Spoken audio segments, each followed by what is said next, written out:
Healing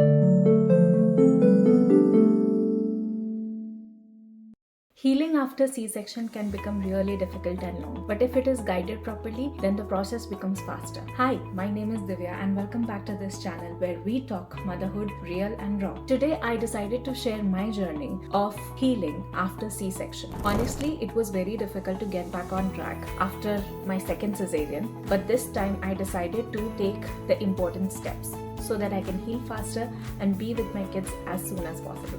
This is my journey of healing after cesarean delivery, and I have divided this video into 5 steps so that it is easier for you to take the best you can. The first one would be gentle movements.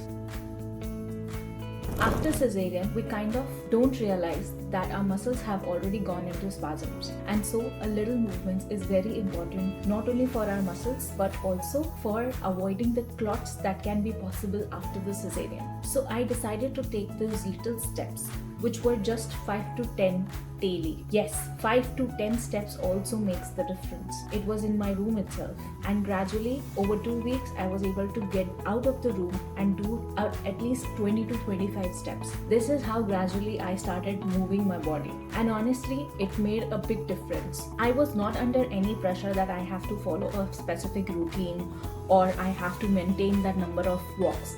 One day was easier, the other day was harder. The pain was lesser on one day, so 20 steps were possible, but pains at a certain day was so intense that even taking 5 steps became difficult. So apparently there is no such hard and fast rule that we have to follow, but yes, movements can definitely help you heal faster. I also made sure that my core is completely supported, because without that support my stitches could really tear open, or it could create another problems. It is important for us to take care of our core while we are making some movements in our body. In case you're not able to move, it's absolutely fine to wait until your body is started responding. Please listen to your body. This is how you can move forward and heal better. The second part of this healing process has to be nutrition. I started taking care of my nutrition, specifically protein and iron, because these two things are going to build back my muscle and also my energy levels. So the protein and iron intake were taken care of. Apart from that, hydration was so important. We forget that our body needs water, and so minimum liters of water was taken in different forms. I preferred chamomile tea. I wanted fennel seed water. I took water in its raw form. These all increased my hydration. Soups as well helped me a lot. In the evening when I had these hunger pangs, I used to prefer having soups rather than munching on something. This increased my hydration, and it reduced my tiredness over a period of time. And with the hydration and nutrition, I also added the healing food.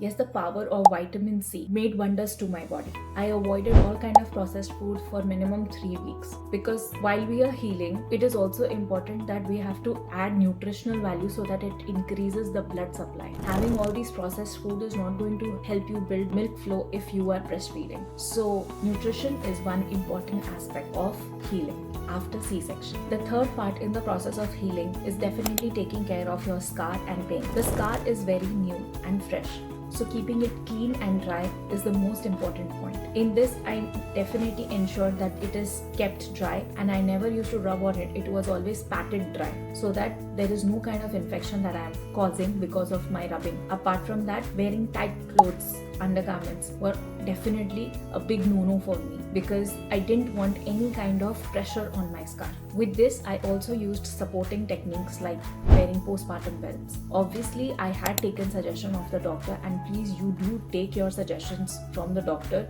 if it is allowed for your delivery, because everybody is different. If postpartum belts are not in your list, you can definitely try the pillow.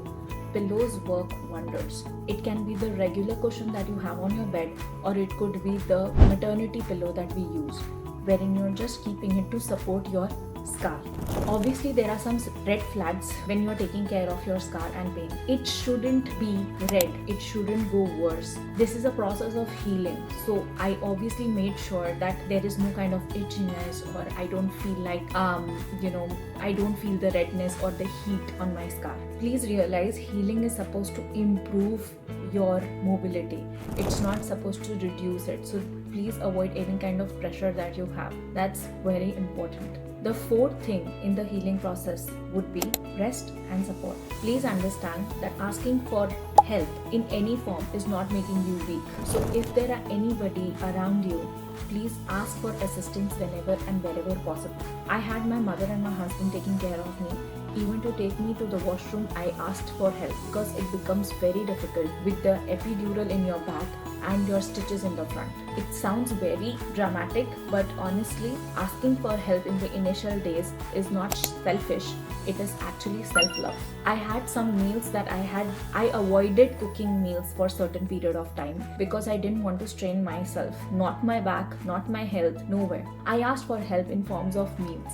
Definitely avoid unwanted visitors because asking a visitor can be panic mode wherein you want to attend them, talk to them. It can actually bother you, and so you're not taking rest. In the rest part, it is important that you get to sleep. Yes, it is difficult to sleep when the child is sleeping, it's a saying, but even lying down on the bed without scrolling the screen is going to make wonders to your healing process. So even if you don't feel like sleeping, just lie down. You can read a book, or you can just have some, spiritual listening, or you can just stay still. This is the best thing that you can do to your body. The last and important part would be mindset. Please understand that it is not only the physical thing, we have to heal mentally as well. Cesarean not only impacts us emotionally and physically, it also impacts us mentally. And here, mindset plays a very important role. So don't be in a hurry to hush back. This would be the first mindset. Some people take 3 months to recover, some take 6, some takes 10, but it's absolutely fine. In my case, after my first delivery, I took 2 years to recover, and it was absolutely fine because this was completely my body, my body's resistance and my body's healing process. The second cesarean made things different for me.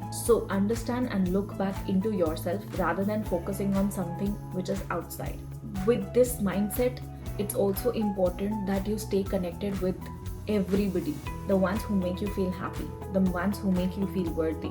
It could be talking to new moms, it could be talking to your mom, and it could be definitely talking to your friends. Because at the end of the day, it's not only about you and your child, it's also about the people around you who can nurture you, bring you the best in yourself, and you feel confidence of coming back to your routine. Having said that, everybody is different, and so please make sure that you are asking the doctors before taking any steps. I had the right people around me when I had delivered the baby, and I would highly recommend you having the best mental support around you, even if it is a call away. Just give them a call. A 3 a.m. call doesn't make any big difference to anybody once a while. So it's okay to pick up the call and talk to them. If you like this video, please drop a comment and say which was the best point for you and what is one thing that you would like to share with someone who really needs. It would be great for new mothers to explore this video. And so share and spread love. Till then, take care, and I'll see you in the next video.